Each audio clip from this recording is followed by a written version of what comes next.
Shalom, apa kabar? I'm blessed, we are blessed, amin. Kita semua diberkati, haleluya. Sorry saya ambil ini dulu ya. Ya, di depan kita ada mata, satu biji yang melihat. Semoga saudara tidak terintimidasi, karena matanya melotot. Ngeliatin ke kita semua.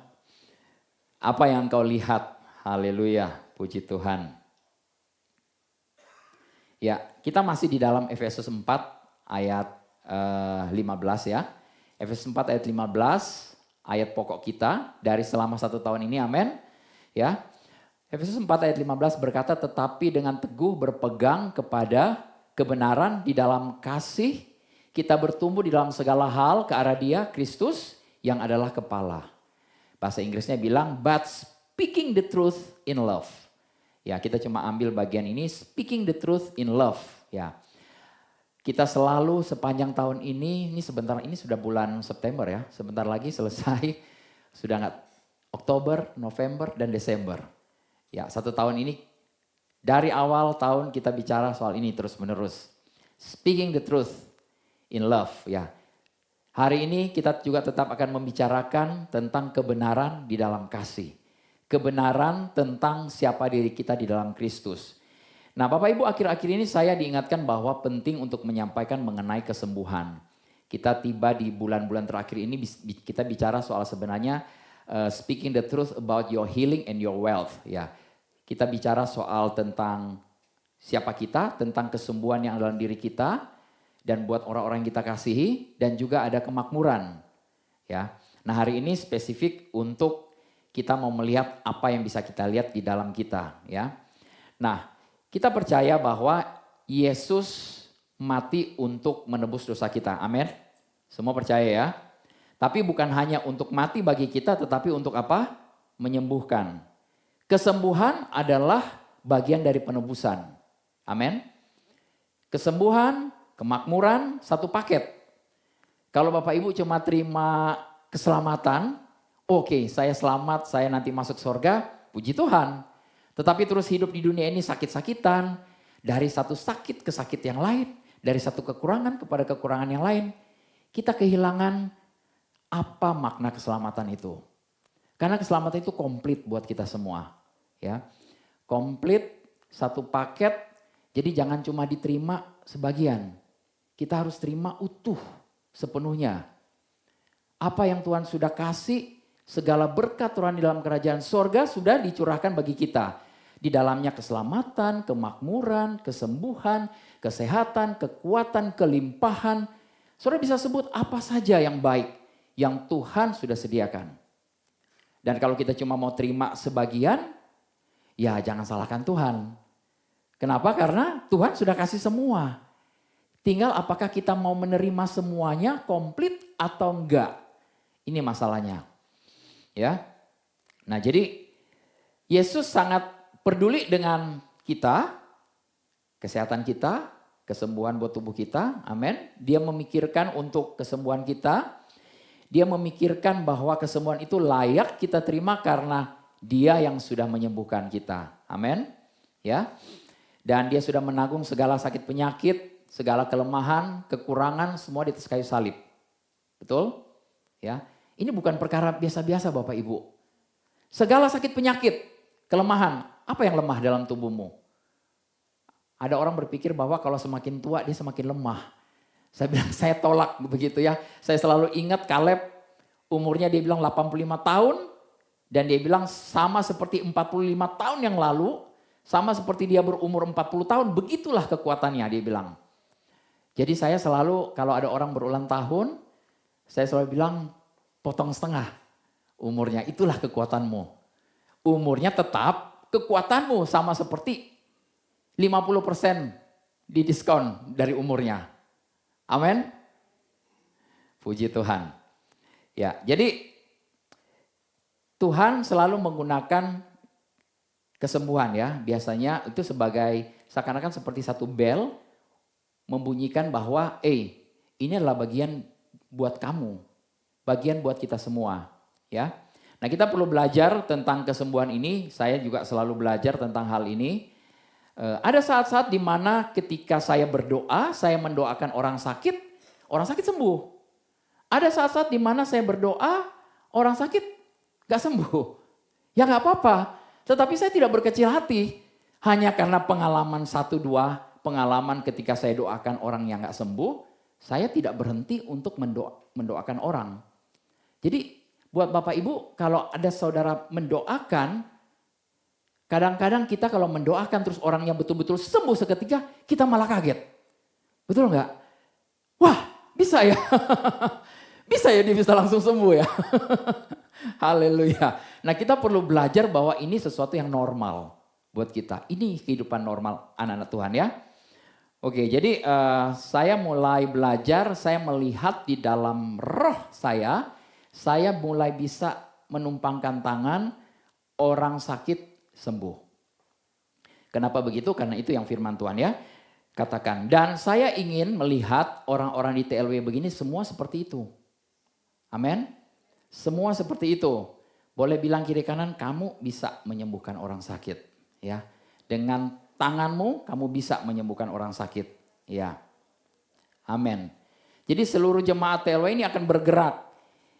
Saya bisa menyembuhkan orang sakit. Kalau saya nggak bisa doakan, kalau ada orang sakit datang ke sini, kalau saya doakan orang sakit itu nggak sembuh, ada Ibu Nini. Ibu Nini bisa doakan orang sakit. Kalau Ibu Nini nggak bisa doakan dia nggak bisa sembuh, ada Bu Yeni. Kalau Bu Yeni nggak bisa sembuhkan, ada siapa lagi? Ada Bu Ripka, ada Pak Sugi, ada semua dari kita. Amin. Mustahil orangnya itu dia nggak. Kalau dikeroyok bareng-bareng, waduh, amin luar biasa. Ya, saya teringat kemarin minggu lalu ada seorang bapak yang datang di sini pakai kursi roda. Begitu selesai berdoa, saya turun dan dia sudah dengar firman. Firman Tuhan yang disampaikan Bu Yeni kemarin itu powerful, luar biasa. Dan saya lihat ada iman dalam bapak ini. Jadi begitu saya turun, selesai ibadah saya turun, saya bilang, Pak, Bapak sekarang bisa berjalan. Aku sembuhkan engkau dalam nama Yesus, bangkit berjalan. Dan kemudian dia naik, dia bangkit berjalan. Dan dia melangkah 1 langkah, 2 langkah, 6 langkah. Ya, pada saat dia langkah ketiga, dia udah mulai gemeter. Saya juga ikut gemeter. Haleluya. Saya belajar, terus terang Bapak Ibu, saya belajar. Saya belajar untuk menepiskan segala ketidakpercayaan saya. Kenapa? Karena kalau saya nggak percaya, ya tidak akan terjadi mujizatnya. Ya. Benar-benar kemarin itu satu pengalaman buat saya secara pribadi bagaimana saya bisa bilang bangkit, orangnya bangkit dan dia berjalan. Langkah ketiga dia gemeter, saya gemeter. Tapi saya bilang jalan Pak dalam nama Yesus. 5, 4, 5, 6. Dia gemeter, akhirnya saya juga menyerah. Saya bilang oke, duduk aja Pak, gak apa-apa. Tapi saya belajar, kita belajar. Kita bukan tidak punya iman, kita sudah punya iman, amin. Tetapi yang masalahnya adalah pengetahuan tentang iman ini dia harus terus-menerus ada dalam kita. Ya, bukan masalah iman sekarang. Kita punya iman yang besar, iman yang sempurna yang sudah Tuhan berikan kepada kita, amin. Dan iman ini yang kita pakai. Sekarang masalahnya apa? Masalahnya ketidakpercayaan. Ada di bagian kita ternyata tidak percaya juga. Sementara kita percaya, sementara kita tidak percaya. Nah kemarin contoh yang bagus, saya belajar, oh iya Tuhan. Jadi waktu di Zoom hari Rabu itu, saya bilang ke Bapak itu, Pak, saya minta maaf. Saya orang yang bertanggung jawab, saya gak bisa menyembuhkan Bapak, karena saya tidak percaya. Waktu itu Bapak sudah melangkah, 3 langkah Bapak gemeter, saya jadi gemeter juga. Karena lihat Bapak gemeter, ya. Karena saya pikir, kalau dia jatuh gimana? Nah ini Bapak Ibu, ini yang membuat pikiran kita, kalau dia jatuh nanti gimana? Nanti dia yang sakit. Aduh kasihan. Betapa kasihannya lagi kalau dia masih tetap duduk di kursi roda. Benar gak? Kita mau lihat dia berjalan gak? Dia bilang ke saya, Pak, tahu gak saya sebenarnya bisa jalan.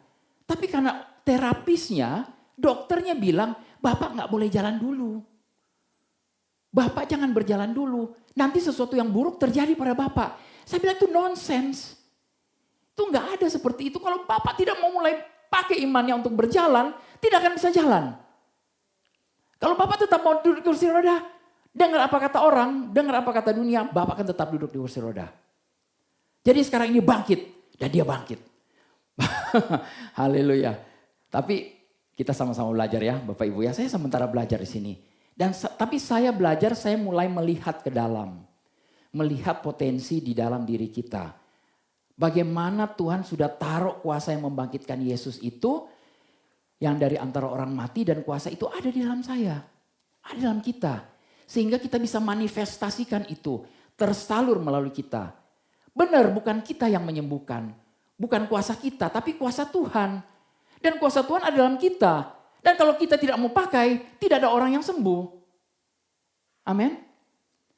Ya saya selalu ingat Pastor John Donnelly waktu datang, dia bilang berapa banyak kita yang melihat orang bangkit. Cuma mungkin ada satu orang yang angkat. Kenapa yang lain gak pernah lihat? Karena tidak pernah praktek. Tidak pernah praktek. Kalau saudara praktek, saudara akan bisa melihat. Amin. Kalau saudara mulai praktek, saudara akan melihat orang lumpuh berjalan. Amin. Tetapi berapa banyak dari kita pikirannya bilang, aduh nanti malu. Kalau dia gak jalan gimana? Kalau dia gak sembuh gimana? Kalau dia tambah parah gimana? Haleluya. Saya pernah mendoakan seorang anak ya. Saya doakan dan dia bangkit, dia berjalan. Maksudnya anak ini sudah terkapar, sudah tulang-tulangnya sudah lemah sekali. Saya doakan, saya bilang bangkit kamu. Dalam nama Yesus, bangkit dia. Dia bangkit. Tapi begitu, dulu saya begitu melihat saya terpesona. Saya kaget. Kemudian saya jadi takut. Kemudian anak ini kemudian terbaring lagi. Sampai kemudian mati, meninggal. Masih umur 16-17 tahun. Dan saya merasa bersalah sekali. Saya bilang, kenapa saya harus bangkitin dia? Maksudnya dia masih bisa, mungkin masih bisa hidup, masih bisa tiduran gitu loh. Tetapi itu bukan yang the best dari Tuhan. Amin. Ya, kita perlu tahu hari ini bahwa ini yang saya mulai lihat. Dan saya mau ajak Bapak Ibu semua untuk mulai melihat apa yang bisa saya lihat. Amin. Ya. Ini ada iman korporat di sini yang bekerja. Amin. Ya. Satu orang luar biasa. Ini kita di sini ada berapa puluh orang nih, hampir 100 orang. Betapa powerfulnya. Waduh, powerful banget ini. Amin. Oke. Jadi kita tahu bahwa ada kuasa yang bekerja dalam kita ya. Pengalaman saya kemarin saya pergi ke satu ibu juga, saya ada satu urusan dengan ibu ini. Saya datang, saya ada ambil satu dokumen. Ada banyak staf karyawannya di situ, dia di dalam. Saya lihat kenapa dia berdiri, terus dia ambil kainnya, digini-giniin kainnya. Terus saya tanya, Bu kenapa Ibu? Aduh saya saraf kejepit baru beberapa minggu ini. Saya gak bisa duduk sama sekali Pak Dolfi. Oh kenapa Ibu gak bisa duduk? Salah, gak tahu ini kejepit. Pokoknya sakitnya minta ampun. Terus dia nyerocos terus. Dia ngomong terus. Saya gak bisa berhentiin dia. Saudara tahu apa yang saya lakukan? Saya langsung cepat-cepat ambil dokumen, saya pergi. Setelah saya keluar, saya nyesel. Kenapa saya tidak berhentikan dia, stop omongannya, terus saya sampaikan kebenaran. Ya, seringkali kita begitu ya. Tetapi Bapak Ibu tahu nggak, ketika seseorang terus ngomong masalahnya, terus ngomong, matanya nggak bisa melihat. Matanya tertutup dengan masalah. Masalahnya cuma satu, sakit di pinggang, punggungnya, sakit di pinggang. Harusnya kita sebagai anak-anak Tuhan, kita yang harus stop. Katakan stop, sakit penyakit, pergi, usir. Amin. Tapi saya nggak bisa berhentikan dia. Dia ngoceh terus, dia ngomong terus. Bahkan sampai saya keluar pun dia masih bilang, aduh sakit sekali di pinggangku. Saya keluar, saya sambil merenung. Tuhan ngapain saya di sini ya? Saya mau balik. Saya ragu-ragu. Akhirnya saya pulang. Dan sampai sekarang saya menyesal. Ya, Bapak Ibu, kalau saya mau mendoakan pasti Ibu ini sembuh. Ya. Jadi berapa banyak dari kita sering begitu. Nah, ini kita sama-sama belajar ya. Ya. Jangan lihat bahwa wah Pak Dolfi ini seperti ini begitu-begitu, enggak. Saya ini juga sementara belajar, kita sama-sama pengen belajar bagaimana kita melayankan kuasa itu. Amin. Oke. Nah, jadi tahu nggak kita kalau kita terus membicarakan problem kita, saya bilang tadi mata kita nggak bisa melihat, betul? Yang ada di kepala kita, yang ada dalam penglihatan kita hanyalah masalah itu terus menerus. Entah itu kekurangan, entah itu sakit penyakit, entah itu tentang hubungan segala macam, ya. Nah, sekarang kita mau melihat kepada firman Tuhan aja ya. Karena firman Tuhan berkata bahwa kita ini sebenarnya sudah bisa mengalahkan dunia ini. Kita orang-orang yang mengalahkan dunia, betul? Di dalam 1 Yohanes 5 ayat 4 berkata begini, ya. Sebab semua yang lahir dari Allah mengalahkan dunia, dan inilah kemenangan yang mengalahkan dunia, yaitu apa? Iman kita. Nah, tadi saya sudah bilang iman kita ini adalah iman pemberian dari Allah yang jadi milik kita. Kita bisa bilang ini iman kita yang sekarang bekerja, yang imannya Tuhan yang diberikan. Kalau kita mau pakai iman kita benar-benar iman manusia kita nggak akan bisa percaya. Ya, iman manusia itu hanya bisa percaya kalau melihat. Kalau sudah lihat baru percaya. Nah, kita belum pernah lihat Yesus kan semua, tapi kenapa bisa percaya? Karena ada iman. Iman yang diberikan oleh Allah. Amin. Ya. Oke. Di dalam kemudian ayat berikut di dalam Markus 16, 17, 18 berkata, tanda-tanda ini akan menyertai orang-orang yang percaya. Tanda-tanda ini akan menyertai orang-orang yang percaya.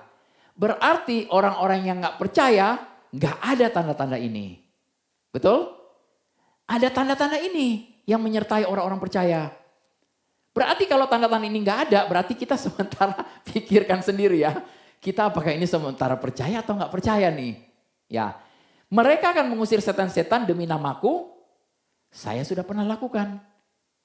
Saya usir setan-setan waktu di Bali dulu. 3 orang ibu wanita ya, 3 orang semua itu bermanifestasi, mereka giling-giling. Ya, 2 orang hamba-hamba Tuhan yang lain sudah doakan dalam nama Yesus keluar. Yang satu ini bandel.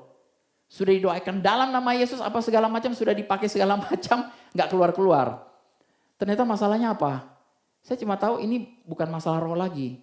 Karena nama Yesus powerful, berkuasa, amin. Sekali tengking iblisnya kabur. Ya, kalau dia tidak kabur berarti apa? Jiwanya. Jadi saya datang pada ibu yang guling-guling itu, saya bilang, saya cuma bisikin, Bu, malu tahu nggak begini? Ayo duduk manis. Ibunya langsung berdiri, langsung duduk manis. Diam, puji Tuhan. Dan semua bilang, Pak Dovi ngapain? Enggak, saya cuma ngomong aja. Kan kalian sudah usir. Yang artinya rohnya sudah pergi, sudah nggak ada. Berarti cuma jiwanya aja.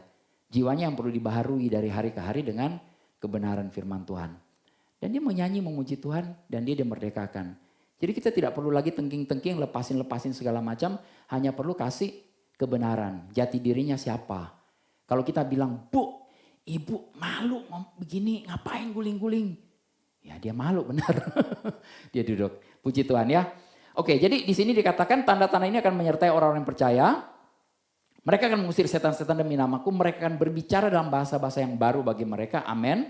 Ini sudah ada di dalam kita semua. Mereka akan memegang ular dan sekalipun mereka meminum racun maut, mereka tidak akan mendapat celaka. Mereka akan meletakkan tangannya atas orang sakit dan orang itu akan sembuh. Siapa yang menyembuhkan? Orang-orang yang meletakkan tangannya. Betul? Kitalah yang pergi meletakkan tangan pada orang sakit sembuh. Kita jangan minta Tuhan tolong sembuhkan orang ini. Tuhan bingung. Kalau kita bilang Tuhan tolong sembuhkan. Tuhan bilang aku sudah beri kuasa padamu. Pakai kuasamu. Lewat apa? Penumpangan tangan. Jadi saudara, kalau saudara percaya hal ini, tanda-tanda ini akan menyertaimu. Amin. Orang sakit ngapain? Ditumpangkan tangan, terus apa? Sembuh. Kalau nggak sembuh, bukan Tuhan tidak menyembuhkan. Tuhan sudah menyembuhkan. Kitalah yang perlu belajar bagaimana cara melayankan kesembuhan ini. Amin. Sama seperti kemarin saya bilang minggu lalu, saya tumpang tangan sama Bapak itu bisa berjalan gitu loh. Tapi kemudian dia mau duduk lagi, ya saya punya andil. punya bagian juga, tanggung jawab saya. Ya. Oke, jadi kitalah yang pergi, kita yang menumpangkan tangan buat orang sakit ya. Ya, ini ayatnya juga, ya Lukas 10 ayat 19, sesungguhnya aku telah memberikan kuasa kepada kamu untuk menginjak ular dan kalajengking dan kuasa untuk menahan kekuatan musuh sehingga tidak ada yang akan membahayakan kamu. Ya, they will place their hands on the sick and heal them. Heal them. Sembuhkan mereka. Sembuhkan. Siapa yang menyembuhkan? Kita yang pergi menyembuhkan. Sekali lagi, siapa yang pergi menyembuhkan? Kita yang pergi menyembuhkan. Saya berulang-ulang, saya mau sekali lagi berulang-ulang. Karena saya melihat di dalam roh saya lihat kita semua di sini akan bergerak dengan kuasa Tuhan. Amin. Bergerak dengan kuasa Tuhan. Jadi kalau ada bagian tubuh kita yang sakit, pertama-tama kita jangan cari obat dulu. Mari kita praktik dulu tubuh kita ini ya. Kemarin tangan saya saya nggak tahu kenapa agak sakit, salah bergerak sedikit. Tapi saya nggak pikir macam-macam, saya cuma tahu bahwa saya punya kuasa dan kuasa saya itu lewat perkataan dan perkataan saya tinggal perkatakan dalam nama Yesus ini semua sudah pergi. Perginya kemana? Saya bisa membayangkan ada salib, ada Yesus disalib dan dia tanggung segala sakit penyakit termasuk tangan saya yang sakit ini saya buang kata salib dan seketika sembuh. Puji Tuhan. Sedemikian gampang sebenarnya. Tetapi kadang-kadang kita mempersulit sendiri. Kita yang membuat itu susah untuk kita menerima kesembuhan. Haleluya. Oke. You will place your hands on sick and heal them. Amin. Kamu, tanganmu. Coba bilang ke tanganmu sendiri. Hei tangan, kamu akan pergi. Ya, kamu akan tumpangkan tangan ke orang sakit. Dan tangan ini akan menyembuhkan orang. Amin. Puji Tuhan, amin. Kita sudah diutus semua. Hari ini juga saya mengutus Bapak Ibu. Pergi ya. Jadi jangan ragu-ragu. Kalau ada orang yang datang, sebenarnya saya kemarin lagi nunggu-nunggu. Siapa yang akan doakan untuk Bapak ini ya? Tapi gak ada satupun yang bergerak. Semua pada diam, nunggu. Nunggu apa ini ya? Saya cuma pikir, Bapak ini perlu dilayanin. Dari semenjak dia datang awal, saya sudah layanin, kasih firman Tuhan, kasih firman Tuhan. Begitu dia duduk di sini, dia dengar firman Tuhan. Tapi kemana orang-orang nih? Ayo, mulai bergerak. Ya, jadi jangan tunggu saya, jangan tunggu para leaders atau siapa-siapa. Ada siapapun yang saudara lihat ada yang sakit, langsung praktek. Amin. Sedikit sekali aminnya di sini. Amin. Amin, haleluya ya. Jadi oke, saya mau encourage Bapak Ibu semua. Karena ini yang saya lihat. Di dalam roh saya melihat.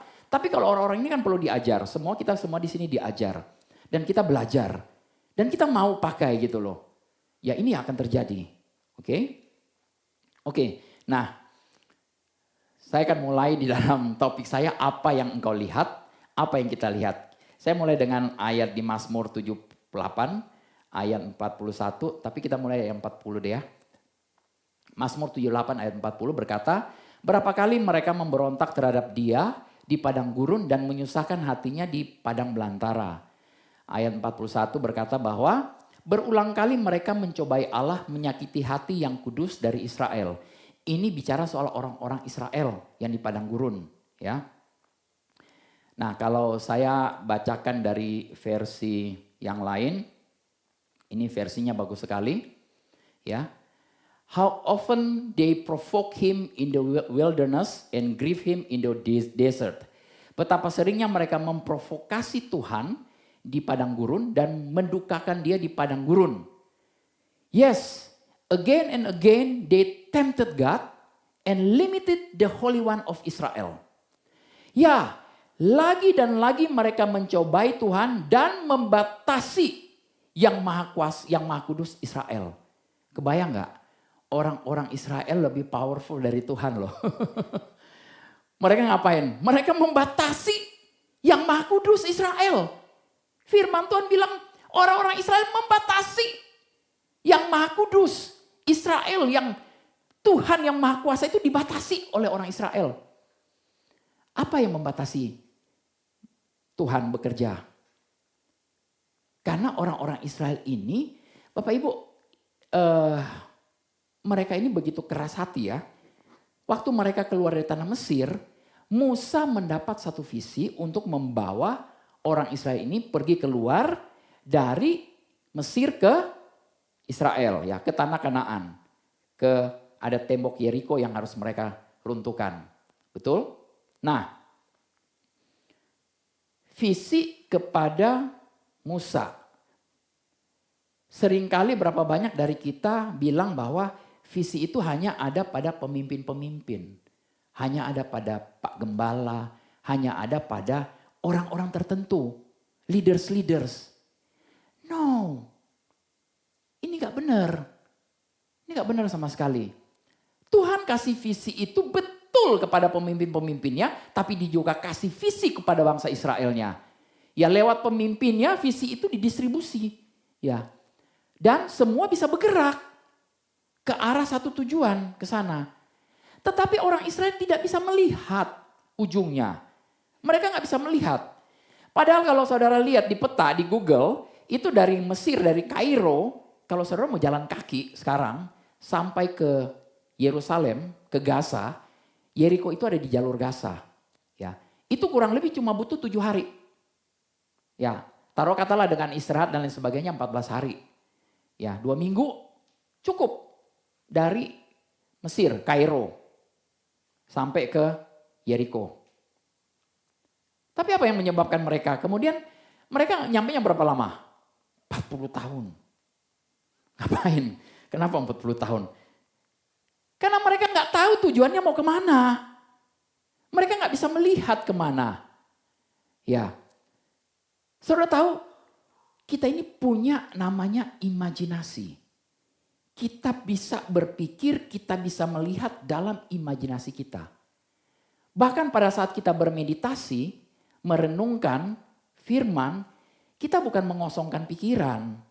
Ya, kita berbeda dengan yang lain-lain itu. Mereka bilang mereka mengadakan apa? Meditasi. Istilahnya terus kemudian mereka mengosongkan pikiran. Saudara tahu, saudara tidak akan pernah bisa kosongkan pikiran saudara. Kenapa? Karena selalu ada pikiran di dalam pikiran kita. Gak bisa, pikiran kita akan selalu berpikir. Ya, nah tergantung kita mau pikirnya kemana. Ya, segala sesuatu ini ada di dalam imajinasi kita ya. Jadi kalau ketika kita mulai berpikir, itu yang akan kita lakukan. Ya, dan imajinasi ini powerful banget. Ini kita bisa melihat di dalam dulu, ya. Kalau saya tanya mungkin ada berapa banyak di sini yang bawa mobil, bawa motor, ya. Parkirnya di mana?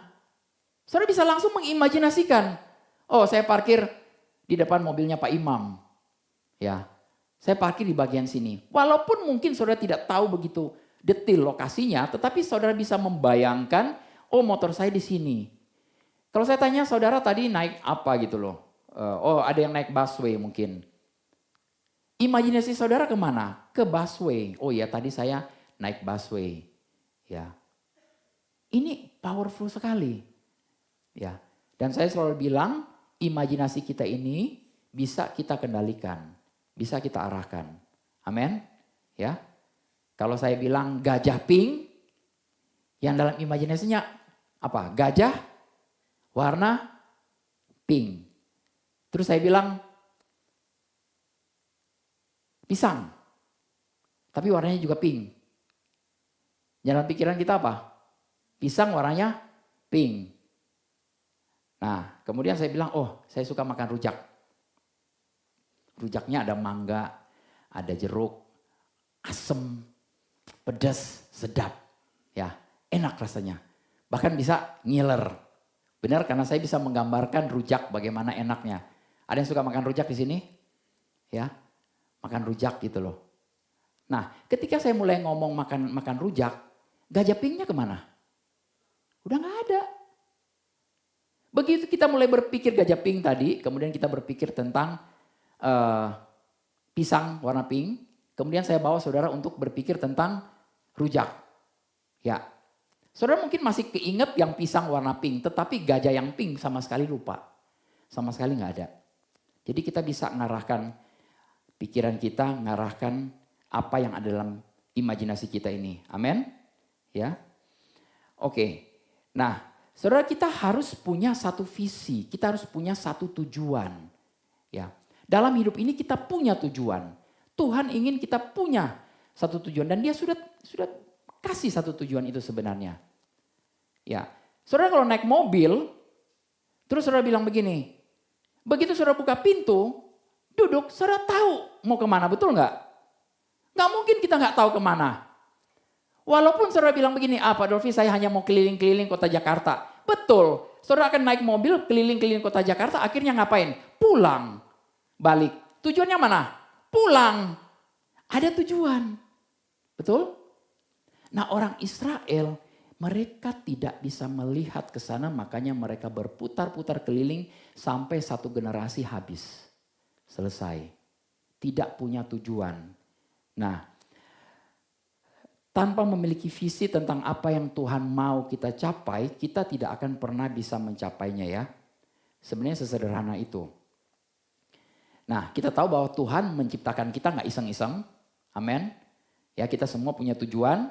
Dia punya tujuan khusus buat kita. Bahkan di Mazmur 139 berkata begini. Ini Mazmur 139 ayat 16. Matamu melihat selagi aku bakal anak. Dan di dalam kitabmu semuanya tertulis hari-hari yang akan dibentuk. Sebelum ada satupun daripadanya. Biasanya saya mau yang lebih detail lagi. Saya ambil dari terjemahan yang lain. Ini versi bahasa Indonesia sehari-hari. Bilangnya begini. Engkau melihat aku, Tuhan, engkau melihat aku. Waktu aku masih dalam kandungan. Semuanya tercatat di dalam bukumu. Hari-harinya sudah ditentukan sebelum satu pun mulai. Wow. Sebelum satu pun mulai dari hari-hari kita, dia sudah catat semua dalam bukunya. Nah, kalau saya bisa bayangkan Tuhan itu punya buku raksasa. Tapi mungkin bukan kayak gitu kali ya. Ya, saya nggak tahu Tuhan punya super komputer atau gimana, karena di dunia ini sudah ada 7 miliar orang. Dan setiap orang yang diciptakan itu dia bukan diciptakan iseng-iseng. Ya. Dikatakan di sini semuanya tercatat di dalam bukunya Tuhan. Hari-hari kita ini sudah ditentukan sebelum satu pun mulai. Ini bagus banget nih versi The Message. Ya, bilang begini. Seperti buku yang terbuka.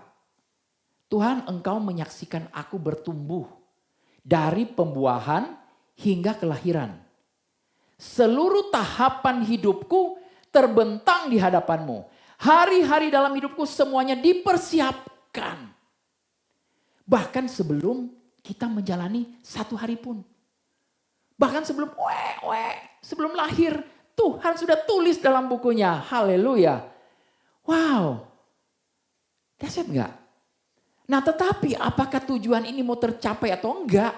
Kembali lagi kepada kita. Kitanya punya Tuhan kasih free will. Kita punya Tuhan kasih kehendak bebas ya. Ini seperti buku yang terbuka. Dan Tuhan menyaksikan kita mulai dari kita. Bahkan sebelum kita bakal anak kan. Tuhan berkata ya. Sebelum sel sperma dan sel telur sebelum ketemu. Tuhan sudah tulis dulu dalam bukunya. Jadi ketika kita mulai ditenun di dalam rahim ibu kita. Jadi bayi 1 minggu, 1 bulan. Kemudian 9 bulan lahir. Ada yang mungkin lahir lewat sesar. Tidak apa-apa. Ya, semua tahu lahir. Nah, saudara tahu ini itu dibuahi. Ya, ada satu pembuahan di dalam rahim ibu. Ya. Ini sebenarnya sama. Imajinasi kita inilah adalah apa istilahnya ya? Rahim. Rahim kita semua. Ya bapak-bapak nggak punya rahim ya. Ibu-ibu saja yang punya rahim. Tetapi kita punya yang namanya rahim rohani. Ya, segala sesuatu yang roh itu bisa dibuahin dulu di dalam roh kita. Itu dia baru akan kemudian termanifestasi. Akan keluar. Pasti akan lahir. Ya. Jadi dia tidak hanya melihat kita berkembang. Kemudian sudah jadi besar. Nah mungkin di TLW sini kan, saya kemudian lihat, ini jago komputer nih. Oh ya kamu boleh saya pakai deh untuk ini. Ya Tuhan gak seperti itu. Ya Tuhan tidak melihat bakatnya dulu baru dia pakai, enggak. Ya. Kalau kita manusia kita melihat dia punya bakat apa, dia punya ini apa, dia punya kepintaran apa, baru saya mau pakai. Enggak. Tuhan sudah taruh satu talenta yang luar biasa dalam hidup kita, amin. Ya. Dan dia pakai kita untuk memuliakan namanya. Nah, apakah kita mau mencapai itu atau enggak, itu kembali lagi kepada kita. Ya, kita mau stop sampai di sini ya terserah kita. Ya. Nah, kita punya kebebasan total atas hidup kita sendiri. Tapi Tuhan punya rencana untuk hidup kita, amin. Dia nggak pernah buat sampah. Dia tak pernah buat kegagalan. Dia nggak pernah menciptakan bayi-bayi yang cacat, enggak. Itu bukan perbuatan Tuhan, ya. Dan dia mau kita ini dia hidup sebagaimana normalnya di dalam kerajaan sorga. Bukan normalnya di dunia ini. Kita merasa kita hidup normal di dunia ini, kehidupan normal kita di dunia ini bukanlah kehidupan normal di sorga. Sekali lagi saya mau katakan ya, kehidupan kita yang seperti di sorga itu yang harusnya terjadi di muka bumi ini. Yang apa? Di mana kita tadi tumpang tangan, orang sakit sembuh. Itu yang Tuhan inginkan. Kalau nggak sembuh, ya bukan kehendak Tuhan yang nggak sembuh. Berarti harus ada kita harus cari tahu bagaimana supaya kita bisa melayankan ini dia. Bagaimana kita bisa menghilangkan ketidakpercayaan kita. Bagaimana supaya orang yang kita doakan juga sama-sama tidak punya yang namanya tidak percaya itu. Sama-sama punya iman, percaya saja sama Yesus. Kita percaya saja sama Yesus, dia juga percaya betul-betul sama Yesus. Total, bulat. Ya, jangan ditambahin dengan ragu-ragu, takut, khawatir. Dan aduh nanti apa kata orang. Malu nanti, gimana ya? Ya. Kalau saya datang, lihat anak umur 17 tahun kemudian mati. Terus kalau saya mau tumpang tangan, saya bilang bangkitlah. Terus anak ini gak bangkit, nanti apa kata orang? Semua mata akan lihat saya akan malu. Kita banyak terpengaruh dengan apa kata orang. Orang mau bilang apa nih tentang kita? Kita harusnya lebih terpengaruh dengan apa katanya Tuhan. Betul? Ya. Tuhan katakan apa sama kita? Kamu pergi, kamu sembuhkan, kamu bangkitkan. Ya kalau dia berkata begitu ya oke, Tuhan. Aku pergi, aku sembuhkan, aku bangkitkan. Ya, ya saudara, ya kalau udah nenek-nenek umur 100 tahun ya udah gak usah dibangkitkan. Pulang aja gak apa-apa ke surga ya. Saudara kalau bangkitkan nenek-nenek 100 tahun dia malah akan marah kepada saudara. Ngapain kamu bangkitin saya? Saya sudah mau pulang. Saya sudah mau bersama-sama dengan Yesus. Tapi kalau ada anak-anak umur 10 tahun, 12 tahun meninggal. Belum selesai. Rencana Tuhan belum selesai untuk hidupnya. Kita perlu ambil adil. Amin. Ya. Oke, saya mau lihat orang-orang TLW ini bergerak dalam kuasa ini. Amin. Ya, amin. Nah saya excited. Haleluya. Puji Tuhan. Oke, jadi tadi masalah kita bisa melihat, ya kita harus tahu bahwa tujuan kita kemana. Saudara, di tahun 2008 yang lalu, ya, saya panggilan saya dikonfirmasi. Saya tahu Tuhan memanggil saya untuk menjadi seorang gembala, untuk membuka satu komunitas. Dari tahun 2008 saya sudah tahu. Kenapa saya tahu? Waktu itu tahun 2008 itu saya mendengar satu orang hamba Tuhan berbicara tentang ada seorang lumpuh yang di gerbang Indah, gerbang bahagia namanya ya. Yang sudah berumur berapa? 38 tahun. Itu sama persis dengan umur saya waktu itu. Saya bilang Tuhan itu saya. Saya yang lumpuh. Saya nunggu air goyang baru saya mau cemplung ke dalamnya. Padahal Tuhan sudah memanggil lama saya. Dia sudah tahu. Dan saya bilang Tuhan oke, saya mau bangkit sekarang. Pada saat itu. Dan saya bisa saya bisa belajar untuk mulai melihat. Mengasah apa yang saya bisa lihat di dalam roh saya. Ya. Saudara, apa yang kita dapatkan sekarang ini bukan terjadi begitu saja. Ini dari apa yang sudah saya lihat. bertahun-tahun lalu. Apa yang kita sama-sama dengan para leaders juga bisa sama-sama melihat. Ya kita melihat orang-orang di sini diubahkan dengan kebenaran firman Tuhan. Saya tahu hanya firman Tuhan yang bisa mengubah hidup orang. Makanya firman Tuhan yang selalu kita sampaikan, kita paksa orang-orang untuk belajar. Bukan untuk kepentingan saya Bapak Ibu.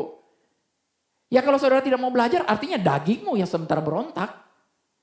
Kalau saudara tidak mau ikut di dalam masuk dalam kelas, ya saudara sementara mengentertain daging. Daging kita sementara berteriak, daging kita menarik kita untuk menjauh dari apa yang rohani kita sementara mau tarik. Ya.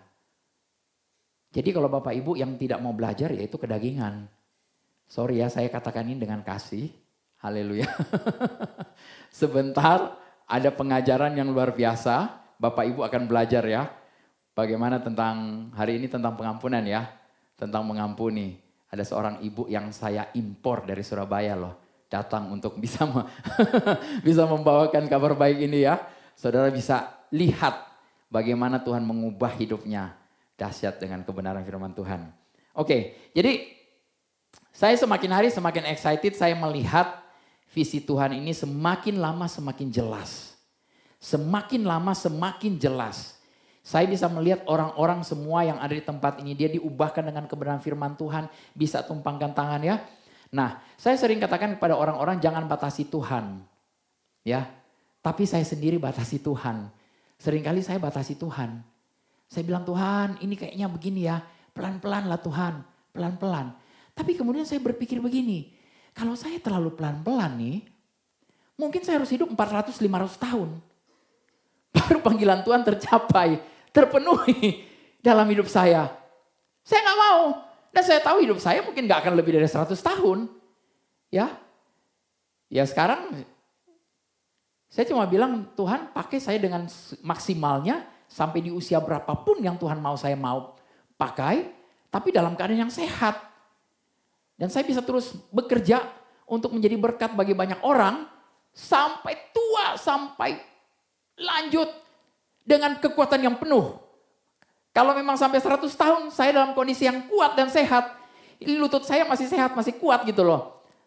Ngapain kita 100 tahun kalau kita udah terbaring lemah. Di tempat tidur lebih baik pulang. Pada Bapak betul? Ya, hilangkan dari pikiran saudara kalau jadi tua itu jadi lemah. Baharui pikiran kita. Amin. Jadi tua itu bukan menjadi lemah. Tapi semakin kuat. Di dalam roh engkau akan semakin kuat. Semakin powerful. Amin. Ya. Hilangkan dari pikiran kita bahwa kita akan mati nanti pada saat kita sakit dulu. Saudara tidak perlu sakit untuk mati untuk pulang kepada Bapa. Amin. Saudara bisa menyerahkan diri saudara dalam keadaan yang happy. Senang dalam keadaan mungkin saudara sementara berkhotbah. Sementara beritakan kabar baik. Umurnya mungkin 96 tahun. 98 tahun lagi ngomong kepada orang percaya pada Yesus, dia Allah yang baik dan kemudian saudara tidur, diam, pulang kepada Bapa. Bisa gak saudara pikir seperti itu? Amin. Haleluya. Jangan berpikir seperti orang dunia. Firman Tuhan katakan jangan kamu menjadi serupa dengan dunia ini. Orang dunia apa? Harus sakit dulu baru mati baru kemudian pulang. Ya, kita gak boleh. Jangan jadi serupa dengan dunia ini. Amin. Oke. Nah jadi berapa banyak orang yang membatasi Tuhan, ya dengan berpikir Tuhan ini gak mungkin, Tuhan ini gak bisa, ini susah, sulit. Ini sounds familiar, kedengarannya familiar ya. Tuhan ini gak mungkin, susah, sulit. Ya, ini Mazmur 78 ayat 40. Berapa kali mereka memberontak terhadap dia? Memberontaknya dengan apa? Mengeluh, komplain, dan lain sebagainya. Tuhan, aku perlu daging, minta daging. Padahal mereka sudah dapat roti loh, dari surga loh. Enak rotinya, gak perlu bikin. Ya gak perlu bake, gak perlu masuk ke oven. Udah jadi, siap dimakan. Tiap hari mereka makan rotinya enak. Mana di surga. Bosan Tuhan, mau daging. Datang burung puyuh. Alkitab mencatat bahwa burung puyuh itu datang membanjiri perkemahan bangsa Israel sampai selutut. Kebayang burung-burung puyuh itu kecil-kecil. Kalau sudah sampai selutut ini begitu banyak. Tapi apa yang mereka lakukan? Aduh, ini orang Israel keterlaluan. Saya nggak apa-apa ya ngomongin bangsa ini ya. Karena ini Alkitab sudah mencatat. Mereka ambil, dimasak apa gitu. Belum satu selesai, masih di mulut. Ambil lagi satu, begitu loh. Banyak yang mati. Karena apa? Rakus. Aduh, sungguh keterlaluan. Mereka, padahal burung banyak sekali sampai selutut. Saya bisa bayangkan berapa banyak, tapi mereka, waduh, kayak orang kekurangan, kayak mentalnya kekurangan, kayak burung puyuhnya cuma mungkin berapa ekor untuk satu bangsa. Enggak, ini burungnya setinggi paha, setinggi lutut loh. Tenang aja, nggak akan habis. Habis, Alkitab mencatat itu masih di mulut makanannya, ambil lagi. Mau makan lagi gitu loh. Mati mereka. Ya jadi ya kita tahu bahwa imajinasi kita tadi saya kembali ya adalah rahim rohani kita ya. Kita punya rahim rohani kita ini dia perlu ada satu yang namanya pembuahan. Ya kita tahu ada benih firman yang masuk yang membuahi benih yang membuahi rahim kita. Ya. Nah, Alkitab mencatat di Yesaya 26 ayat 3 berkata begini.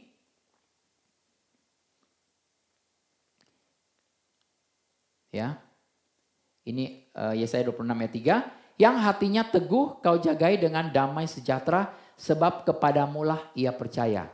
You will keep him in perfect peace whose mind is stayed on you because he trusts in you. Ini bahasa Inggris bagus banget, pakai mind. Pikiran. Nah, engkau menjaga dalam kedamaian sempurna yang pikirannya tetap tertuju padamu karena dia percaya kepadamu. Mind di sini bahasa Ibrani itu yetzer.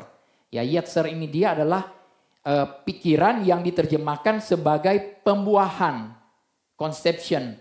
Ada sesuatu yang akan dibuahi di dalam pikiran kita, yaitu apa? Imajinasi kita. Ya, imajinasi kita ini. Ya, pikiran itu mind, yetzer. Kata pikiran di sini adalah berarti pembuahan. Pikiran kita itu membuahkan sesuatu. Ya, ada ide-ide di dalamnya. Amin. Nah, jadi imajinasi kita ini adalah rahim spiritual kita. Dan sama seperti seorang anak itu mengandung di dalam rahim terlebih dahulu baru akan dilahirkan. Itu kemudian akan lahir. Bapak Ibu, akan lahir ya. Nah, kita memahami kehendak Tuhan dan bagian dari diri kita yang mengandung. Yang mengandung ini adalah apa? Pikiran. Pikiran kita ini juga diterjemahkan sebagai imajinasi. Nah, dari tadi saya sudah ngomong panjang lebar tentang imajinasi. Nah, kita tidak dapat melihat di dalam kita ini dia kalau misalnya kita tidak mau mengarahkan pikiran kita. Artinya begini, kita tidak akan bisa melihat sesuatu, tujuan atau apapun kalau kita tidak mulai memikirkannya. Seperti itu. Orang Israel hidupnya penuh dengan apa? Komplain. Dari satu komplain kepada komplain yang lain. Mereka tertutup mata mereka untuk melihat pada tujuan. Makanya muter-muter. Gak kemana-mana. Kita juga kalau bawa mobil, pikiran kita ngawang kemana-mana, kita gak tahu mau kemana-mana. Kita juga gak sadar, kita akan bawa mobil kita kemana-mana, muter-muter-muter. Gak akan kemana-mana, betul? Gak ada tujuan. Jadi kita lah yang punya tanggung jawab untuk memikirkannya. Ya. Membaharui pikiran kita dengan kebenaran. Amin. Ya.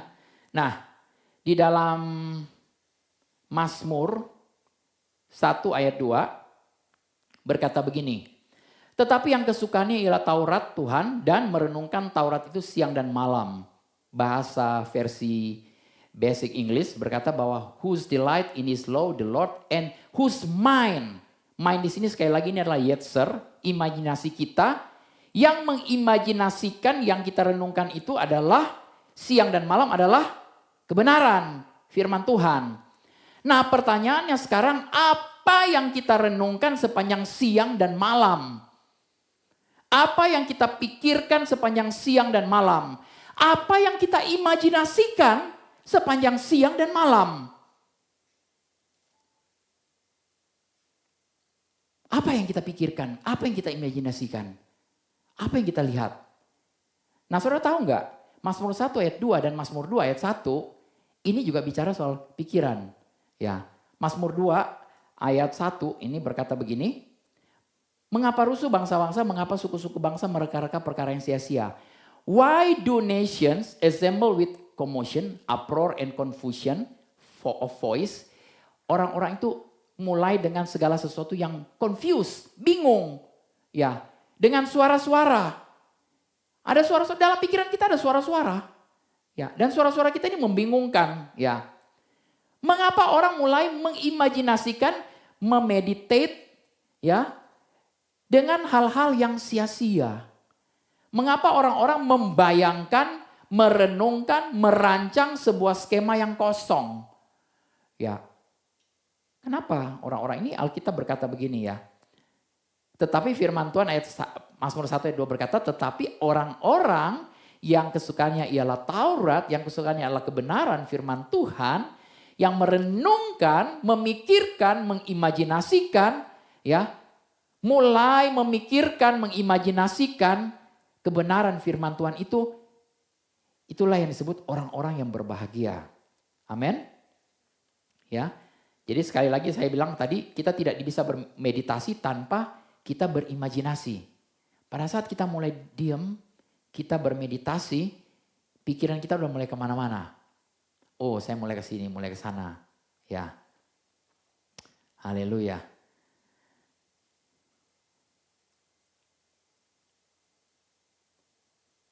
Imajinasi itu sangat powerful ya Bapak Ibu ya.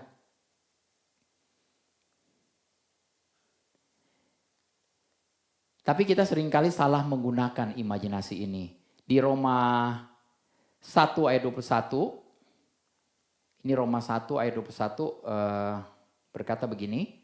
Sebab sekalipun mereka mengenal Allah, mereka tidak memuliakan Dia sebagai Allah atau mengucap syukur kepadanya. Sebaliknya pikiran, imajinasi mereka sia-sia dan hati mereka yang bodoh menjadi gelap. Ya. Jadi lawan dari imajinasi yang sia-sia ini adalah mereka mulai memuliakan Tuhan. Pikiran kita bagaimana kita memuliakan Tuhan, bagaimana kita mengucap syukur. Amin. Jadi kalau Bapak Ibu sementara sakit, mengucap syukur. Paling bagus kita mengucap syukur. Tapi mengucap syukur apanya yang diucapkan syukur? Bukan sakit penyakitnya yang kita ucapkan syukur. Oh Tuhan, terima kasih saya sakit begini. Karena Engkau yang izinkan. Haleluya. Enggak ya. Tuhan tidak pernah mengizinkan sakit penyakit. Ya.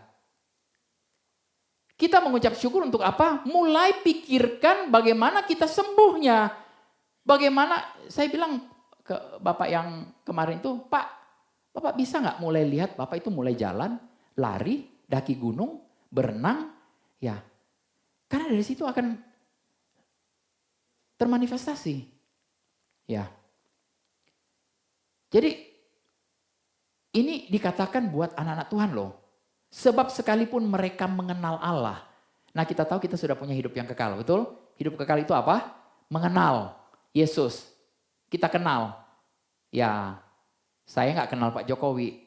Saya tahu Pak Jokowi. Tapi saya kenal Bro Denny, saya kenal Pak Imam. Saya kenal kesukaannya suka makan apa. Ya, saya tahu dia nggak suka makan apa. Saya tahu dia suka makan pedas-pedas. Ya, saya akan ajak bawa makan pedas-pedas. Ya, karena begitu kita bergaul dekat, kita akan kenal, betul? Ya, ya kita bergaul akrab dengan Tuhan. Tetapi Tuhan katakan di sini, ini firman Tuhan berkata bahwa orang-orang yang mengenal Tuhan pun, kalau dia tidak memuliakan Tuhan dan tidak mengucap syukur, itu pikiran mereka itu akan jadi sia-sia. Pikiran mereka itu menjadi bodoh dan gelap. Haleluya. Nah kita orang-orang yang dikasihi Tuhan. Kita sudah mengenal Tuhan. Kita perlu set pikiran kita untuk memuliakan Tuhan, untuk mengucap syukur selalu. Kita ucapkan syukur, terima kasih Tuhan. Hari ini saya boleh ada di TLW, puji Tuhan. Sebentar saya juga akan berfellowship. Sebentar saya akan ketemu dengan orang-orang yang saya kasihi. Saya bisa sharing firman Tuhan. Saya bisa bersaksi. Saya bisa banyak hal yang saya bisa lakukan. Puji Tuhan, saya punya anak-anak yang luar biasa. yang sehat. Amin. Puji Tuhan. Tuhan baik, terima kasih Tuhan. Paling tidak saya bisa berjalan sekarang. Saya bisa duduk di sini, saya bisa memuji Tuhan. Terima kasih Tuhan. Puji Tuhan ya. Nah, apa yang kita lihat Bapak Ibu sekarang ini dia? Apakah saudara melihat saudara lemah? Saudara melihat tidak berdaya? Saudara melihat saudara penuh kekurangan? Saudara melihat saudara... Saya akan stop aja ya. Saya nggak mau katakan yang lain-lain. Tetapi apa yang kita lihat, itulah yang akan terjadi. Ya. Jadi kalau saudara mau melihat sesuatu yang luar biasa termanifestasi, mulailah bangun pikirannya. Barui dengan kebenarannya. Imajinasikan apa yang Tuhan mau lakukan. Ya. Banyak dari anak-anak Tuhan merindukan kesembuhan. Kita tahu Tuhan ingin kita baik-baik saja ya. Tapi kita berdoa, Tuhan sembuhkan aku. Tolong aku. Berapa banyak anak-anak Tuhan yang melihat mereka mungkin sakit. Berbicara sakit. Berencana sakit. Suka sakit. Suka pada sakit. Benar kan? Orang suka bilang begini, aku suka sakit mah. Aku suka sakit pusing. Sakit, suka gitu loh. Ya, aku suka sakit mah. Kok mah disukai sih sakitnya? Saya bingung. Orang bilang begitu kan, benar kan? Ya, saya suka pusing. Suka, pusingnya suka. Kamu suka pusing ya? Saya nggak suka. Saya nggak suka mah. Saya mau kalau bisa pergi-pergi gitu loh. Ya. Ada orang yang mau kelimpahan, tetapi berbicaranya kekurangan. Memikirnya kan kekurangan, suka pada kekurangan. Belinya barang-barang murahan. Karena punya mental miskin. Sekali beli barang, satu buah barang saya bilang, kamu beli barang itu dia sekali pakai 5 kali sobek. Saudara mau yang mana? Ya. Lebih baik kita beli barang satu yang berkualitas, akan jauh lebih hemat sebenarnya. Kita punya hikmat, kita beli barang yang lebih berkualitas, satu buah yang bisa pakai lama daripada kita beli yang murahan, sekali pakai 5 kali rusak. Saudara kan lebih banyak untuk memperbaikinya ongkosnya. Ya. Jadi apakah saudara melihat dirimu kekurangan, miskin, bahkan sampai mimpi pun terbangun mimpi miskin. Waduh, ada orang-orang seperti itu. Kenapa? Karena pikirannya dibaharui dengan itu. Hal-hal yang seperti itu. Ya. Saya mau katakan stop dan stop dan stop. Oke? Amsal 23 ayat 7 berkata, sebagaimana yang dipikirkan orang, begitulah dia. Amin. As you think in your heart, so are you. Ya. Jadi saya mulai melihat orang-orang TLW, orang-orang yang berkelimpahan. Amin. Orang-orang yang punya kuasa. Amin. Yang bisa menumpangkan tangan orang sembuh. Amin. Haleluya. Puji Tuhan. Ya, Tuhan punya rencana yang luar biasa dalam hidup kita ya. Jadi saya suka mulai membayangkan Bapak Ibu. Saya sering, saya suka bepergian sama seperti saya contoh kepada Bu Yeni. Dia suka traveling ke luar negeri kemana-mana. Saya juga suka. Ya, saya sama istri ketika kita mau mulai satu perjalanan, saya sudah mulai mengimajinasikannya. Saya mulai membayangkan. Bahkan mungkin saya cari di Google, tempat-tempat ini apa ya? Oh, akan ada pawai seperti ini, oh akan ada ini. Dan saya bisa mulai lihat, saya ikutan dalam pawainya. Oh, saya bisa pergi ke sini. Waduh, ini bagus nih tempatnya. Saya harus pergi ke situ. Tahu nggak? Secara otomatis ini tubuh kita ini seperti superkomputer yang kemudian mulai memprogram segala sesuatu excited, kita mau ke sana. Gitu loh. Tetapi kemudian ada yang bilang begini, udahlah nggak usah pergi, mahal, ini dan itu. Ya nggak akan pergi, nggak akan bisa. Saya punya grup namanya grup hiking, sama ada beberapa orang teman. Ya, rencananya mau pergi hiking bareng-bareng. Ya, mau ke gunung ini, ke gunung itu. Saya bilang saya sudah pernah ke Rinjani, saya pergi ke sana. Karena saya bisa membayangkan, saya mau pergi ke sana, saya mau daki sampai ke atas. Saya lihat puncaknya dan saya bisa capai puncaknya. Nah, Grup ini udah bicara, ayolah kita ke Ijen, kita kemana-mana gitu loh. Gak jadi-jadi sampai sekarang. Akhirnya grup ini dirubah namanya. Grup hiking kalau jadi.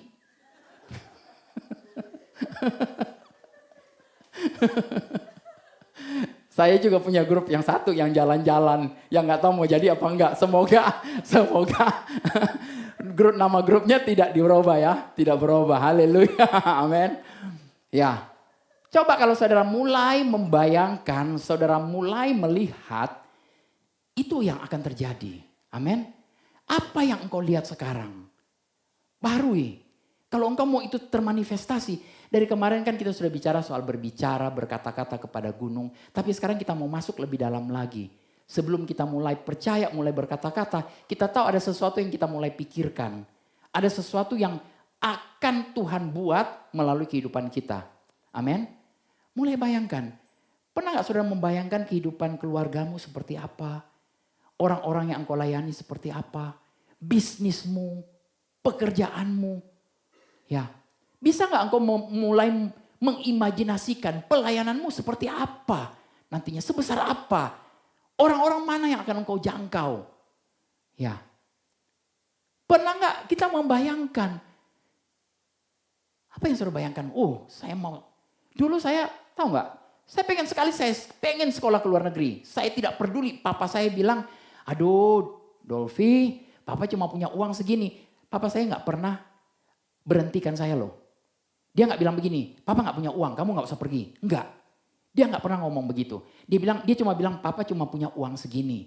Papa gak tahu cukup atau enggak ini uangnya. Saya bilang, ya gak cukup Pak. Tapi gak apa-apa. Uang segini aja itu cuma cukup untuk mensupport saya 6 bulan di luar negeri. Tapi saya tahu saya bisa pergi ke sana. Dan karena saya bisa melihat saya bisa pergi ke sana, saya pergi ke sana. Ya. Zaman dulu belum ada internet, belum ada WhatsApp, belum ada sebagainya. Saya harus surat menyurat ke sana. Ya, saudara tahu begitu saya masih baru lulus dari SMA, saya urus sendiri. Karena keinginan yang begitu besar, karena saya bisa mulai membayangkan saya ada di sana. Saudara tahu apa yang terjadi? Saya bisa berangkat. Nah, sampai di sana, ternyata orang yang saya minta jemput dan lain sebagainya nggak ada. Saya bingung. Orang bilang bahasa Inggrisnya belum bisa, bahasa Indonesianya sudah mau lupa. Bingung sayanya. Tetapi saya punya tiket, return tiket. Waktu itu kalau jadi student kita harus punya return tiket. Ya, saya sudah jalan kaki mau balik ke counter, saya mau booking, mau pulang, mau balik. Tapi saya ingat papa saya. Saya bilang apapun yang terjadi, saya akan tetap di sini. Saya batalin.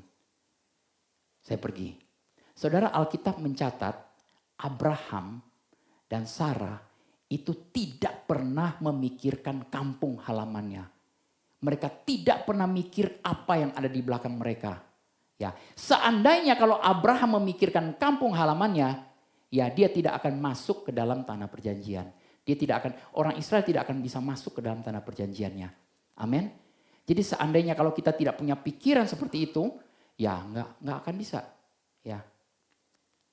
Saya sama istri saya kita cuma punya pikiran, wah kalau kita sudah masuk usia pensiun dalam arti kata bukan pensiun dalam melayani, ya. Dalam melayani orang-orang kita tidak pernah pensiun. Amin. Tapi ada dalam hal-hal tertentu, misalnya ada pekerjaan yang kita harus tinggalkan dan lain sebagainya. Kita mau pergi kemana itu sudah mulai terbayang-bayang. Sudah mulai imajinasi. Apa yang Bapak Ibu imajinasikan sekarang? Apa yang Bapak Ibu lihat sekarang ini? Mari kita tundukkan kepala pemain musik. Mungkin terakhir ini ada satu dari Albert Einstein. Albert Einstein berkata begini, imajinasi itu lebih penting daripada pengetahuan. Karena pengetahuan terbatas pada semua yang kita ketahui dan pahami saat ini. Sedangkan imajinasi mencakup seluruh dunia dan semua yang pernah ada untuk diketahui dan dimengerti.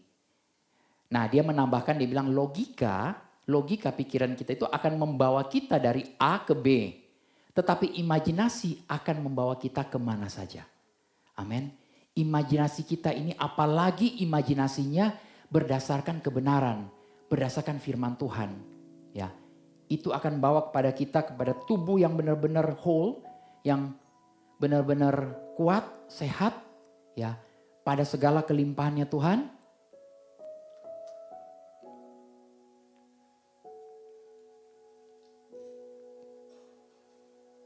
Saya senang sekali ada doa BBL pagi hari, Bapak Ibu. Ya, doa BBL ini dia berdoa berbahasa lidah. Dan setiap habis selesai berdoa berbahasa lidah, kita mulai ambil anggur perjamuan atau air putih atau apapun. Dan ambil rotinya juga.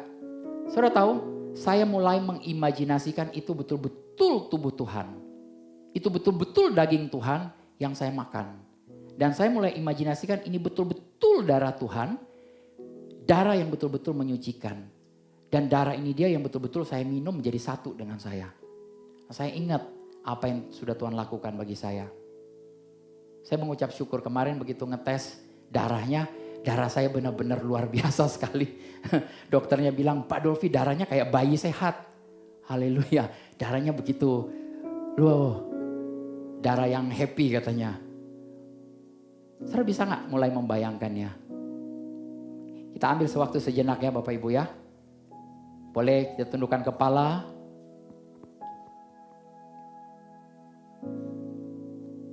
Apa yang Tuhan katakan tentang dirimu, untuk masa depanmu, pekerjaanmu, bisnismu, anak-anak bahkan cucumu, tentang kesehatanmu, finansialmu.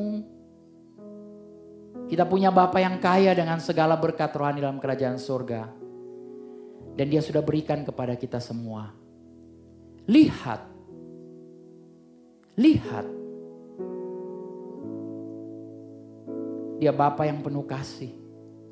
Bisakah engkau melihat dia sementara memelukmu, bahkan menggendong kita.